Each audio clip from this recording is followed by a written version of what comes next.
안녕하세요, 가치환입니다. 11월 7일 화요일 국내 시장이 마감되었습니다. 자, 오늘 오전장은 시장에 큰 급락이 나왔어요. 물론 종가도 코스피는 마이너스 2.3%가 나왔지만 그래도 12시를 기점으로 해서 한 1% 정도의 반등이 나왔고 오후장에는 조금은 들어 세워주는 모습이 나왔습니다. 그래서 오후장에는 조금 힘을 썼다고 생각이 되는데 그래도 종가상으로 봤을 때는 마이너스 2.3%, 어제의 상승폭 대비 조금은 아쉬운 흐름이 나왔습니다.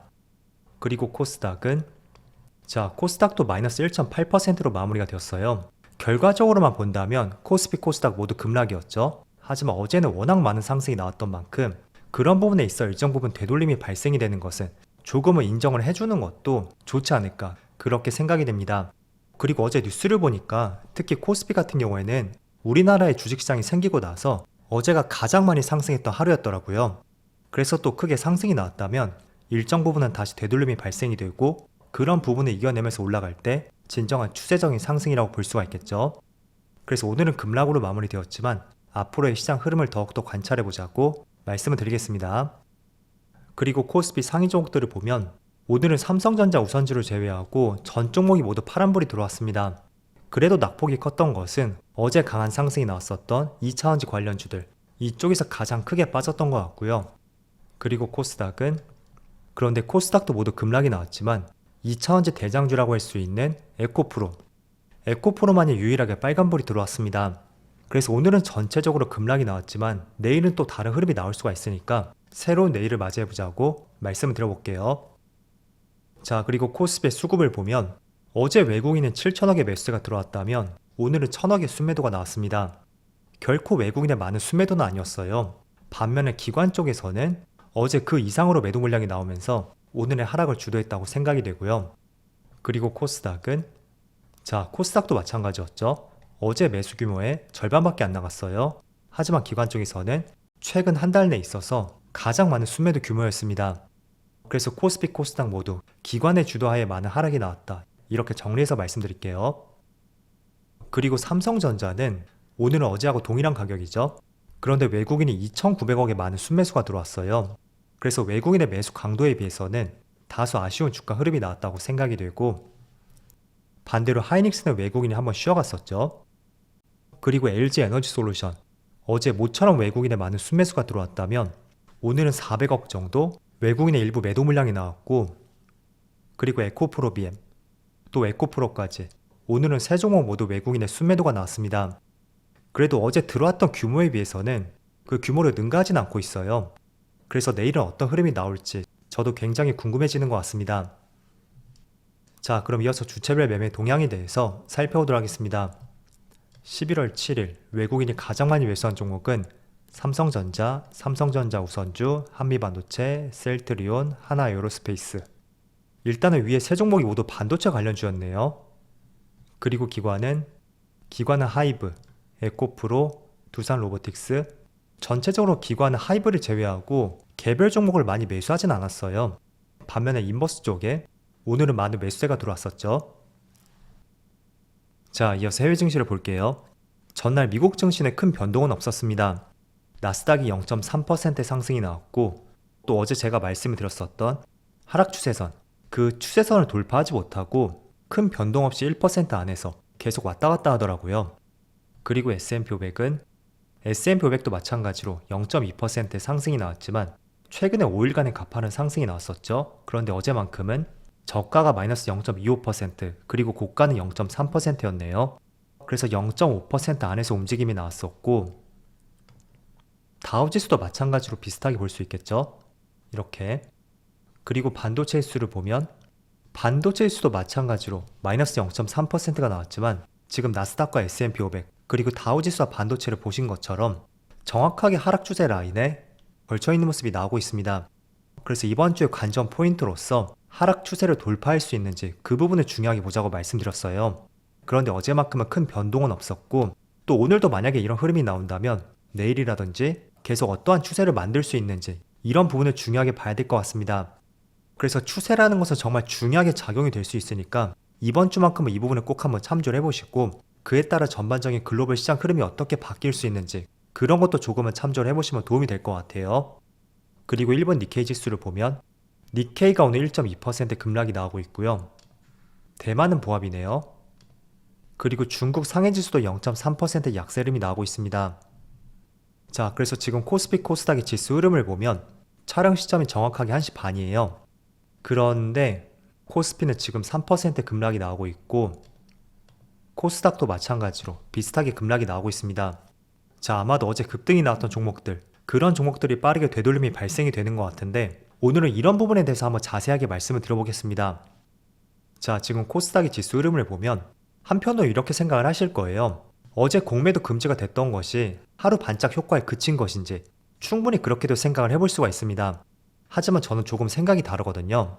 오늘 급락이 나온다고 해서 어제 상승폭을 모두 훼손하진 않고 있습니다. 그리고 2달 동안 지수가 많이 하락이 나왔었고 그걸 처음으로 돌려 세우는 어제 장대 양봉이 나왔었거든요. 21선을 처음으로 돌파했었죠. 자, 그렇다는 것은 어제의 상승폭을 모두 훼손하지 않는다면 저는 여전히 추세는 살아있다고 생각이 되고요. 그거를 조금은 기준을 삼기 위해서는 코스피 코스닥 지수든 개별 종목이든 저는 여기 보라 색깔 있죠? 5일선을 중요하게 보자고 말씀을 드리고 싶어요. 특히 개별 종목은 5일선이 조금 더 중요할 수가 있겠지만 어쨌든 단기 이평선이 모두 깨지지 않는다면 저는 여전히 추세가 조금 더 이어질 가능성이 있다고 생각이 되고요. 이걸 개별 종목으로 말씀드려 볼게요. 자, 먼저 에코프로비엠. 오늘 지금 10% 급락이 나오고 있지만 여전히 5일선 위에서 움직임이 나오고 있고 그리고 에코프로 같은 경우에는 이 종목이 사실 대장주죠. 그래서 다른 종목 대비 많이 빠지진 않고 있어요. 그리고 어제 외국인의 대량 매수세가 들어왔었던 LG에너지솔루션. 물론 어제 시가를 훼손하긴 했지만 여전히 어제의 상승폭을 모두 훼손하지 않고 있고 또 5일선이라든지 11선 그 위에서 움직임이 나오고 있습니다. 그래서 일단은 공매도 금지 이슈가 저는 우리가 두 가지로 한번 구분을 해봐야 된다고 생각이 되거든요. 첫 번째는 어제도 말씀드렸었던 외국인의 공매도 잔고, 과연 이 수많은 공매도 잔고가 어제 하루 만에 이슈로 끝날 수 있는지 그거는 저는 아니라고 생각이 됩니다. 그래서 어제는 하루 만에 크게 상승이 나왔던 만큼 분명히 어제 공매도 세력이 아닌 다른 외국인 세력들 혹은 기관이나 개인들 많은 매수세가 또 들어왔을 거예요. 그 차익 매물이 나왔을 가능성이 높다고 생각이 되고요.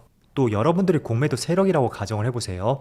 그럼 정말 단순하게 이 공매도 잔고를 쇼커버링하기 위해서 쉽게 눈에 보일 수 있는 패턴대로 계속 환매수를 하진 않을 가능성도 있습니다. 그래서 그런 부분도 조금은 고려를 해본다면 분명히 휩소의 순간도 만들 수가 있고 또 우리가 생각하지도 못했던 패턴들을 그런 패턴들도 만들어가면서 환매수 가능성도 생각을 해봐야 될 것 같아요. 그래서 우리가 명확하게 중요하게 봐야 되는 것은 오늘 급락이 나오고 있지만 개별 종목으로는 5일선이라든지 조금 길게 본다면 11선 그 라인이 깨지지 않는다면 저는 조금 더 추세가 이어질 가능성이 있다고 생각이 되고 단지 공매도 금지가 어제 하루 만에 이슈로 끝나질 않을 것 같다. 그게 저의 생각이라고 말씀드리겠습니다. 그런데 그 과정에서는 누구나 생각했던 그런 패턴들이 나오지 않으면서 시장의 움직임이 나올 가능성도 조금은 염두를 해두셔야 될 것 같아요. 자, 그리고 두 번째로 이거는 제 개인적인 생각이에요. 지금 공매도 이슈가 선거용 카드로 나온 것이 아니냐 그런 의견도 계속 나오고 있습니다. 그런데 정말로 그게 맞다고 한다면 지금 공매도 이슈뿐만 아니라 추가적으로 증시 부양책에 대해서도 연말에 우리가 기대를 해볼 수 있다고 생각이 되거든요. 가령 추가적으로 이런 게 남을 수가 있겠죠. 첫 번째로 대주주 양도세 또는 주식 양도세 폐지, 물론 폐지까지는 아니겠지만 누구나 공감할 수 있는 완화 정책이 나온다면 연말에 나올 수 있는 대주주 물량이 많이 줄어들 수가 있겠죠.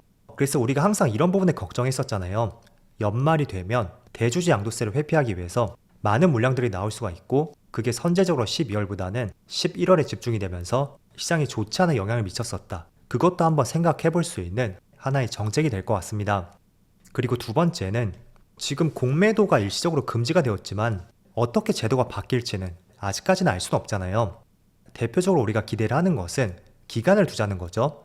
개인은 공매도 상환기간이 90일이라면 기관과 외국인은 서로 간의 협의에 따라서 무기한 연장이 가능합니다. 그래서 그런 부분이 조정될 가능성도 있고 또 세 번째로 쪼개기 상장 금지, 한마디로 물적 분할이에요. 그래서 이런 부분이 금지까지는 아니지만 쪼개기 상장을 한다고 해도 소액 주주를 어떻게 보호할 수 있는지 그런 정책들도 추가적으로 기대를 해볼 수가 있습니다. 그래서 다시 처음으로 돌아와서 이 일시적인 공매도 금지 이게 정말로 선거용 정책이라면 이렇게 하루 반등이 나오고 또 계속 급락이 나오는 그런 흐름은 정치권 입장에서도 크게 달갑게 보진 않을 것입니다. 그래서 추가적으로 개인들을 보호하고 또 증시를 부양할 수 있는 추가 정책들이 나올 가능성도 있으니까 그런 부분은 앞으로 우리가 한번 기대를 해볼 수 있는 주식시장의 연말 모멘텀으로서 한번 생각을 해보자는 것이 저희 개인적인 생각이라고 말씀을 드리겠습니다. 자, 그래도 어제도 한 차례 말씀을 드렸지만 공매도 일시 금지는 단기적으로는 좋은 흐름이 나올 수 있어도 그게 추세적인 상승으로 연결되기까지는 거기에 대해서는 조금은 우리가 생각을 해봐야 될 것 같아요. 왜냐하면 지금 2차전지를 바라보는 시각이 여전히 어두운 것은 사실이거든요. 지금 테슬라의 주가를 보더라도 7월에 고점을 찍고 계속 추세적으로 하락세가 이어지고 있죠. 그리고 많은 전기차 기업들이 계속해서 캐파를 줄이겠다는 계획이 발표가 되고 있고, 그런 점들을 봤을 때는 공매도 이슈가 2차전지의 상승에 있어서 일시적으로 상승이 나올 수는 있겠지만 그게 뭐 2달, 3달 계속 이어갈 수는 이슈는 아니라고 판단이 돼요. 그래서 공매도 금지 이슈는 조금은 단기적으로 추세는 이어질 수 있겠지만 길게 보는 것은 경계하자, 그렇게 정리해서 말씀을 드려보겠습니다. 자, 그래서 오늘은 전체적으로 공매도 이슈에 대해서 한 번 더 말씀을 드려봤어요. 사실 어제 강한 상승이 나왔던 만큼 혹시나 하락이 나온다고 해도 오전장은 좋은 흐름이 나오지 않을까, 그런 생각을 했었는데 생각보다 빠르게 시장이 조금은 냉랭해진 것 같습니다. 하지만 중반부에 말씀을 드렸듯이 개별 종목으로 5일선이라든지 11선 그게 깨지지 않았다면 저는 여전히 추세는 깨지지 않았다고 판단이 되니까 조금은 그런 부분에 신경 쓰면서 시장의 흐름을 잘 체크해 나가자고 말씀드리겠습니다. 자, 그럼 날씨가 많이 쌀쌀해졌는데 다들 감기 조심하시고요. 저는 내일 영상에서 다시 찾아뵙도록 하겠습니다. 즐거운 저녁 되세요. 감사합니다.